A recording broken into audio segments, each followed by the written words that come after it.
Hello family, जसं की मी आदल्या ब्लॉगमध्ये तुम्हाला बोलली होती की मिलीला टिफिनला पावभाजी पाहिजे, तर त्याचीच इथं तयारी चालू होती. तर रात्रीच मी सगळी तयारी करून ठेवली होती, त्यामुळे मला फक्त सकाळी फोडणीला द्यायचं होतं. त्यासाठी मस्त एकदा मी कढईमध्ये तेल आणि थोडं बटर घेतलं, छान गरम करून घेतलं. त्यानंतर त्यात कांदा टाकला, थोडासा गोल्डन झाल्यानंतर अद्रक लसूणची पेस्ट, मसाला, मीठ आणि आपला पावभाजी मसाला टाकला. आपल्या चवीनुसार तुम्ही जेवढं हवं तेवढं तिखट कमी जास्त करू शकता. त्यानंतर टोमॅटोची प्युरी टाकली, छान असं 5 मिनिटं तिला शिजून दिलं. छान अशी तरी आल्याने जी भाजी तयार केली होती ती टाकली आणि जरा पाणी टाकून तिला छान असं वाफेवर शिजवून घ्यायचं होतं. पण मला उशीर होत होता, त्यामुळे ना मी फास्ट फ्लेमवरच ठेवली होती, जेणेकरून ती लवकर शिजेल. आता एवढं झाल्यानंतर ना तुम्ही त्याला मीडियम फ्लेमवर शिजवा. 5-10 मिनिटं अशी छान शिजवल्यानंतर त्याला तरी येते.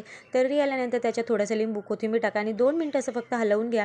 खूप छान अशी आपली पावभाजी रेडी होते. आता इथं मिलीचा टिफिन मस्त असं रेडी केला. त्यानंतर तिलाही सुंदर असं रेडी केलं, स्कूल बसमध्ये ड्रॉप केलं. त्यानंतर घरी येऊन लगेच अंथरूण काढून घेतलं आणि जे मी काही सामान काढलं होतं मिलीला तयार करण्यासाठी ते सर्व वरती ठेवलं. त्यानंतर किचनमध्ये येऊन सर्व आवरावरी करायला सुरुवात केली.